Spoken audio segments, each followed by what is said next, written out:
Good Morning Business, le grand débat. Le grand débat entre Marc Fiorentino et Emmanuel Le Chypre. Comme tous les vendredis, Marc fait face à quelqu'un avec lequel il n'est pas d'accord. Parce qu'il y a beaucoup de sujets. On va parler d'abord du marché obligataire. On racontait cette semaine que ça s'était largement tendu en Europe et aux États-Unis. Alors, en Europe, on a expliqué que c'était aussi lié à des chiffres d'inflation en Allemagne qui n'étaient pas très bons. Mais il y a une sorte d'indigestion sur le marché, Marc.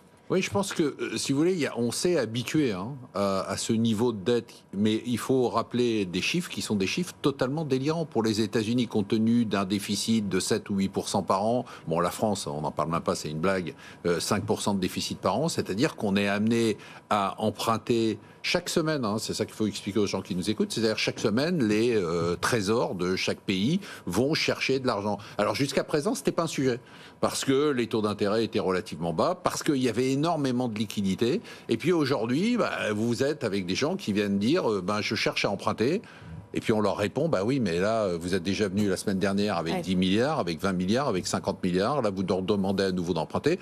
Ce que je dis, c'est qu'au-delà de l'aspect purement marché, parce que ça, c'est un phénomène qui intervient sur les marchés, qui inquiète les opérateurs de marché. C'est-à-dire de se dire, s'il commençait à y avoir un retournement sur les taux d'intérêt, c'est-à-dire si on commençait... Parce que ce qui est clair, c'est que les taux d'intérêt, ce qui maintient aujourd'hui les taux d'intérêt à leur niveau, les taux d'intérêt à long terme, c'est clairement pas l'inflation, c'est le niveau de la dette.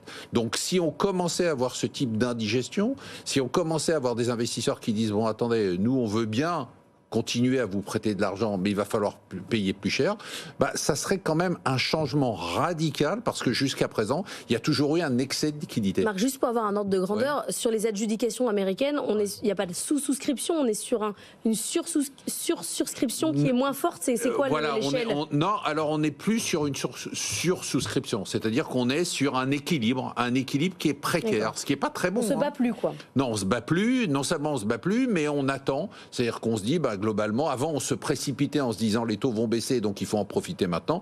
Maintenant, les opérateurs de marché disent, on va attendre un peu, parce que globalement, l'inflation baisse, on l'a déjà dit, elle va continuer à baisser, mais de l'autre côté, le poids de la dette est tellement monstrueux qu'on va avoir des problèmes. Alors, juste pour terminer, il va y avoir des situations très différenciées entre des pays comme l'Allemagne qui n'empruntent plus, ou presque plus, parce qu'ils ont une réduction de leur dette qui est très importante, et puis des pays qui vont emprunter de plus en plus, comme nous, comme l'Italie, comme les États-Unis. Emmanuel, la question de savoir si la dette, elle peut pas monter jusqu'au ciel, en fait. À un moment donné, les marchés en ont marre. Alors, c'est vrai. Simplement, ce qu'il faut quand même voir, et qui pour moi est le plus grand changement, et qu'on a eu un peu tendance à oublier quand on a eu les yeux uniquement focalisés sur les banques centrales et leurs taux d'intérêt, c'est qu'en fait, il y avait deux dimensions dans la politique des banques centrales ces dernières années. Il y avait la politique de taux d'intérêt et la politique de liquidité. Exactement. Et on s'aperçoit qu'en fait, pour les marchés financiers, ce qui a été le driver principal, c'est peut-être plus ce qui a été fait en termes de liquidité que ce qui a été fait en termes de taux. Et c'est vrai qu'on sort d'une période où quand même les banques centrales ont absorbé une partie considérable des dettes. Alors au Japon, on n'en parle même pas parce que c'est devenu finalement presque une stratégie que la Banque centrale rachète la dette. Nous, en Europe, et c'est là où ça rend finalement cette idée que la dette est insoutenable, extrêmement compliquée à faire passer auprès finalement de tout le monde, c'est que avec le Covid, il faut bien se rendre compte que toute la dette Covid, elle a été absorbée aux 2/3 par les banques centrales, et que cette période-là, elle est finie. Donc oui, il y a eu la hausse des taux qui était un problème, mais là, on retrouve les lois de la gravité financière traditionnelle. Après, gravité dans tous les sens du terme, oui, parce que gravité, et évidemment, la situation est pas rassurante, elle est pas bonne, et je pense qu'il y a un moment, enfin on va parler de la dette française et de Standard & Poor's, il y a un moment, c'est-à-dire que moi j'attends, mais qui ne vient toujours pas, où il faut tirer la sonnette d'alarme. C'est-à-dire que pour l'instant, il y a une sorte d'impunité globale. Il y avait une impunité globale pour la dette américaine, il y a une impunité globale pour la dette française, et on se dit, mais à quel moment vous dites la dette ne peut pas monter au ciel, mais pour le moment, la dette continue à monter au ciel. Juste avant de parler de la France, ce qui veut dire que quand la Banque Centrale Européenne s'exprime, vaut mieux regarder ce qu'elle dit sur son bilan que de regarder ce qu'elle dit sur ses taux. Oui. Les deux, je pense que les deux sont très importants. Je ne suis pas tout à fait d'accord avec Emmanuel. Je pense que la politique de taux, c'est évidemment très important, parce que c'est ce qui drive l'ensemble. À partir du taux d'intérêt de la Banque centrale, vous avez les taux de l'immobilier, par exemple. Et rien que ça, c'est un secteur, un pan entier de l'activité et un pan entier de la richesse des ménages. Donc les deux sont très importants, mais là où Emmanuel, pour une fois, a raison, c'est qu'effectivement, on a ces deux éléments qui sont des deux éléments. Marc, il y a une différence majeure. il y a une différence majeure entre les deux, c'est la temporalité. C'est-à-dire, en gros, la politique des taux d'intérêt, on suppute qu'elle a des répercussions. Le bilan, c'est plus facile. Entre 9 et 12 mois. Mais le bilan, c'est très simple. Je vais vous dire, vous regardez sur un graphique l'évolution de la liquidité et l'évolution des marchés, c'est quasiment les mêmes courbes en temps réel. Et ça, c'est aussi quelque chose qu'il faut bien avoir en tête. Donc il faut garder ça à l'esprit. Il faut garder à l'esprit qu'il ne faut pas s'habituer. On a une addiction à la dette, une addiction très forte. Il ne faut pas s'y habituer parce que la dette, ça reste un problème. Moi, j'entends partout qu'on commence à dire la dette, finalement, c'est de la dette perpétuelle, c'est pas très grave. Bon, on s'est aperçu qu'avec l'inflation, la dette, c'était vraiment un sujet. S&P, un risque ou pas? On est double H à S&P, est-ce qu'on peut être dégradé? Je ne sais plus parce que je pensais qu'avec Fitch et Moody's, on aurait il ne s'est rien passé. Il s'est rien passé, donc ça me désespère. C'est-à-dire que je sais que c'est bizarre. Vous leur demandez de faire quelque chose? Bah oui, parce que je leur demande. Tirer la sonnette d'alarme. Oui, parce que je leur demande, pour deux raisons. D'abord, je leur demande de tirer la sonnette d'alarme parce qu'il faut. Vous avez eu les échanges qu'il y a eu quand même avec Bruno Le Maire, en lui disant il faut arrêter d'être péremptoire. Le gars, il va quand même. C'était hier devant les parlementaires. Oui. Et il annonce tous les jours. Je suis sûr, je vous garantis qu'on va faire moins de 5% de déficit et il se plante à chaque fois. Donc il faut arrêter. Donc je pense que, ça permettrait d'arrêter parce que. Contrairement à ce qu'on dit, le quoi qu'il en coûte continue, quoi. Donc il faut arrêter ce quoi qu'il en coûte, ça c'est le premier élément. Et le deuxième élément, il faut rassurer les particuliers qui ont du patrimoine et qui ont le sentiment, qui n'est pas qu'un sentiment, que c'est leur épargne qui garantit la dette de l'État. Et ça crée une trouille absolument énorme. Nous, on le ressent. Il y a toujours des questions. Nous, on a des questions en permanence. Avec un refus d'investir, du coup? Non. Ça fait quoi? Non, il y a une question des permanences d'inquiétude. C'est-à-dire que les gens nous disent. Et alors, il y a, vous avez vu les chiffres de l'assurance vie. Tout l'argent va sur l'assurance vie parce que les gens se disent ça va être le dernier bastion que le gouvernement touchera si jamais il devait avoir besoin de prendre de l'argent. Mais on a des questions en permanence de gens qui nous disent. Est-ce que si jamais il devait y avoir un scénario comme il y a eu à Chypre, c'est-à-dire qu'on se retrouve avec des difficultés et qu'il faut aller chercher l'argent des ménages, est-ce que notre argent est en difficulté? Et je pense qu'une énorme partie... Et vous répondez quoi? Je leur ai dit non, parce que je leur dis... Et je leur dis ce qu'ils entendent et ce qu'ils font, c'est-à-dire que le dernier bastion auquel on s'attaquera, ça va être l'assurance vie. Mais dire qu'on ne s'attaquera jamais à ce bastion-là, c'est totalement impossible. Emmanuel. Non, moi, encore une fois, je ne crois pas du tout au scénario de crise, de catharsis. Moi, je pense à un scénario plutôt d'étouffement, un scénario à l'italienne. Et pourquoi c'est dramatique? D'étouffement on y est, là, l'étouffement, je suis pas d'accord. De l'économie à un niveau de dette. Emmanuel, l'étouffement, on y est. Mais non, on n'y est pas. Mais si, on y est. On voit bien, puisque... On n'y est pas encore. Pourquoi on n'y est pas? Puisque d'abord, vous voyez que les agences de notation, finalement, leur impact est assez limité. Vous voyez quand même qu'il y a une inertie à long terme sur les décisions des investisseurs. La dette française, c'est la moitié qui est détenue par des investisseurs étrangers qui ont un horizon qui est finalement assez long, qui sont assez peu réactifs à tout ça. Et n'oubliez pas que la hausse des taux, elle est sur les taux d'intérêt réels. C'est-à-dire qu'il faut bien voir que le taux réel de la dette française, c'est pas le taux des marchés qui évolue au jour le jour. C'est on paye beaucoup de dettes à des taux encore très très bas. Donc le coût de la dette, il augmente pas si vite que ça. Mais il augmente. Mais il n'y a pas de risque de catharsis. Là où il y a une erreur, là où je ne souscris pas... Ça devient un poste monstrueux du budget, alors qu'on est obligé de faire... Non, mais les investisseurs en veulent encore. Vous parliez des États-Unis. Non, ils en veulent encore parce qu'il n'y a pas d'alternative. Nous, on bénéficie... C'est déjà un bon argument. Il y a un point dans le discours de Marc qui m'effraie, c'est le sous-entendu qu'il faut réduire la dette. Or, quand vous voyez aujourd'hui les dépenses face auxquelles on est confronté, la pire erreur, ce serait de mettre en place des politiques de réduction des dépenses publiques. Donc le vrai sujet, c'est pas de réduire la dette. C'est inaudible, Alors c'est inaudible, sachant que... C'est-à-dire que... en disant ce que tu viens de dire... Tu ouvres la porte à tout ce qui s'est passé depuis un moment. C'est-à-dire que tu sais bien qu'en France, on ne fait pas la différence entre dépenses et investissements. Oui, tu aurais raison si on avait la discipline de dire ce qui est investissement. Moi non plus, j'ai pas de problème à augmenter la dette si c'est de l'investissement. Investissement dans la transition écologique. Sauf qu'on sait très bien qu'en France, on a la tradition de mélanger. C'est pas les mélanger.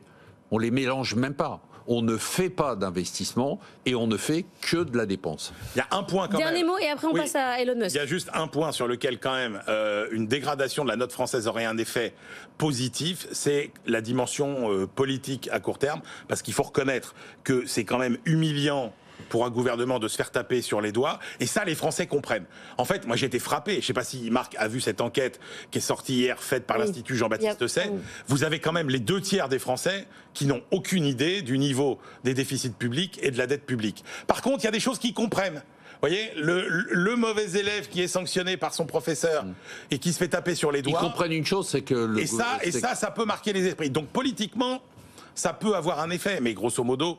Moi, Alors, ils comprennent une chose, c'est que les finances publiques sont mal gérées, c'est pour ça qu'ils épargnent de l'argent. Ouais.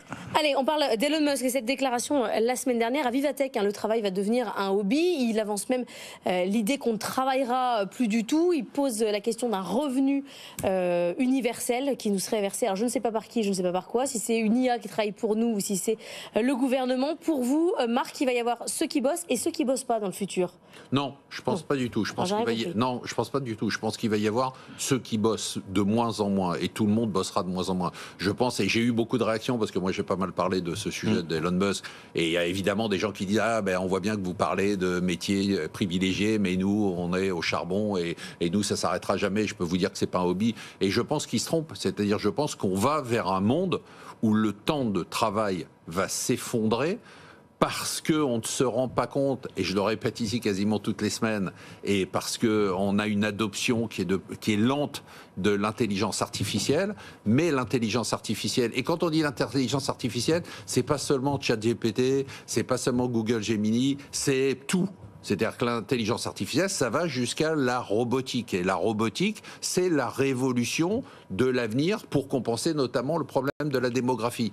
Donc il va y avoir un monde, j'en suis intimement persuadé, j'en suis persuadé depuis 10 ans, mais c'est vrai que le Covid a libéré les énergies dans ce domaine-là, et l'intelligence artificielle, c'est la deuxième vague, mais là c'est une vague massive, où on va être obligé, alors obligé c'est un terme étonnant, mais de travailler beaucoup moins, parce que de toute façon, il n'y aura pas de travail pour tout le monde. C'est juste une réalité. C'est-à-dire que ce que n'envisagent pas des économistes comme Emmanuel, c'est qu'on est... Non, mais parce que je connais ses théories sur le sujet, c'est qu'on est face à une révolution qui n'est pas une révolution classique, qui n'est pas une révolution industrielle classique. Dans toutes les révolutions industrielles, on supprimait des emplois, on en créait d'autres.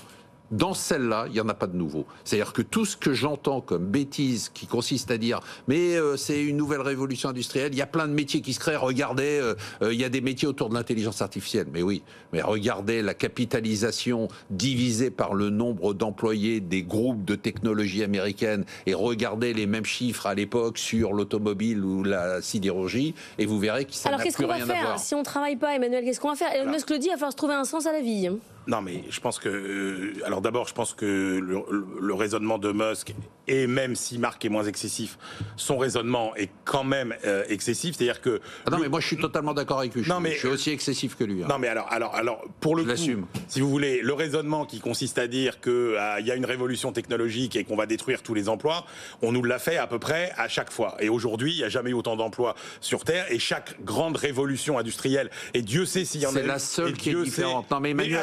Non, c'est pas vrai. À chaque fois, c'est pas celui qui parle le plus fort qui gagne. Attends, dis pas c'est pas vrai. C'est vrai qu'à chaque fois, on a toujours eu des gens qui nous ont dit cette fois-ci c'est différent, cette fois-ci on va supprimer des emplois, et jusqu'à maintenant, ça n'a pas été le cas. Moi, je ne suis pas d'accord avec cette idée. Sauf que là, chacun peut gagner en productivité. Ce que je veux dire, c'est que oui, alors ça, je suis d'accord avec cette idée qu'on va vers des gains de productivité qui sont absolument substantiels.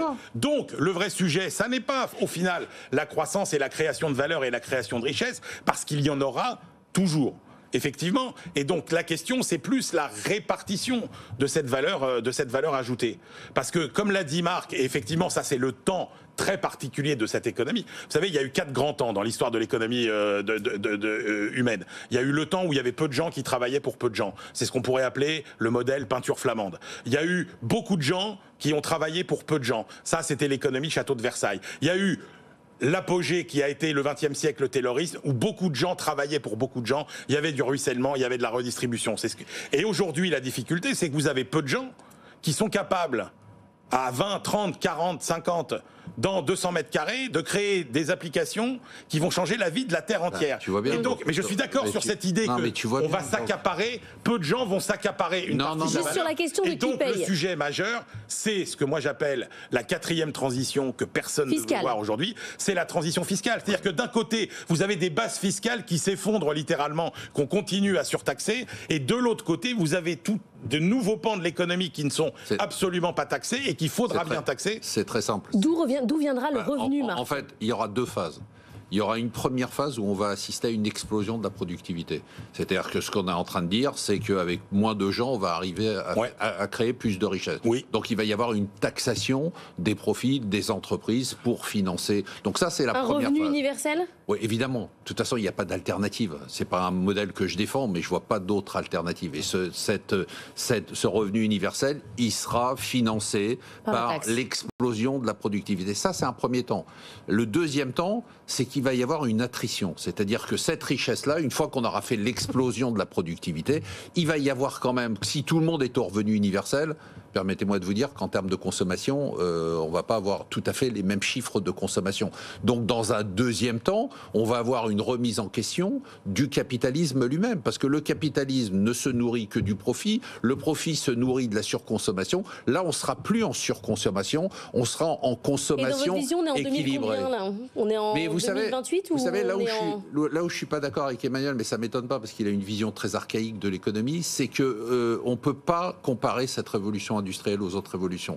Pourquoi ? Parce que même, j'entends ce que tu dis, tu as raison, à chaque fois on a fait les mêmes arguments, on a dit cette fois-ci c'est différent. Mais cette fois-ci c'est vraiment différent. C'est-à-dire rythme ? Donc à quel rythme on arrive à une société qui consomme moins parce qu'en fait son revenu est un revenu universel basique. Alors attendez, moi je pense, contrairement à ce qui s'écrit, que l'adoption va être phénoménale dans les 3 à 4 années. C'est déjà le cas. Par exemple, chez les étudiants américains, on voit des chiffres, mais stratosphériques. D'accord, mais dans les entreprises, c'est pas encore le cas. Il y a beaucoup de réticences. Donc moi, je pense qu'il va y avoir un phénomène d'accélération exponentielle dans les 5 ans qui viennent. Exponentielle. Donc je pense qu'on va bénéficier pendant ces 5 ans. D'ailleurs, on le voit dans les valorisations. On revient au marché. Hein. C'est ce sur quoi les marchés, ils ont une vision à 5 ans. Ils n'ont pas une vision à 25 ans. Sur les 5 ans, ils visent cette explosion de la productivité. Quand on dit, waouh, les marchés sont au plus haut, mais comment ça se fait ? Parce qu'ils se disent, évidemment, si on a moins de gens, moins de salaires, plus de machines, on va avoir une explosion de la productivité et ils misent sur ça. Donc moi, j'ai envie de dire que tout va aller très vite. C'est-à-dire que je pense qu'on a 5 ans